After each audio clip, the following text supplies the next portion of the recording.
তো যাই হোক, এখন আমরা উপস্থিত আছি জান্নাতুল মুআল্লাকা।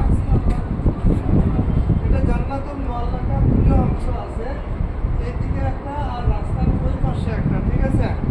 বর্তমান মাঝখানে রাস্তা হয়েছে, কিন্তু পাশাপাশি জিনিসটা একটাই।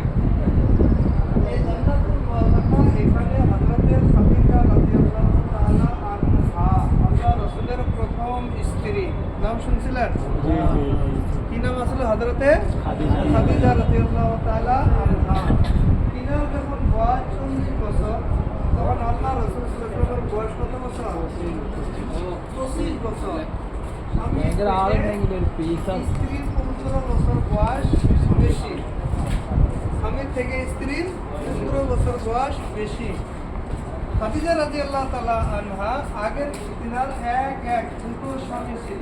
প্রথম স্বামী মারা গেল, তারপরে আবার তিনি বিবাহ করলেন, আর একটা স্বামী মারা গেল। তিনি ভাবলেন জীবনে আমার বিয়ে শাদী বিয়ে আর করবো না, কেন? বিয়ে করি সে কি হয়ে জায়গা মারা যায়। আল্লাহ রাসূল সাল্লাল্লাহু আলাইহি ওয়াসাল্লাম যখন ব্যবসা বাণিজ্যের সাথে এটার সাথে জড়িত থাকলেন, খাদিজা রাদিয়াল্লাহু তাআলার নেতৃত্ব, তখন কি হয়ে গেল? খাদিজা আল্লাহ রাসূলের ব্যবহারপাতি, কথাবার্তা, চাল-চলন, আদব কায়দা, ব্যবহারপাতি সব খাদিজার বলে মনের মতো পছন্দ হয়ে গেল। তো খাদিজা রাদিয়াল্লাহু তাআলা বিয়ের প্রস্তাব করালেন আল্লাহ রাসূলের নিকটে। এখান থেকে একটা জিনিস বোঝা যায় যে মেয়ে মানুষ, মেয়ের গার্জেন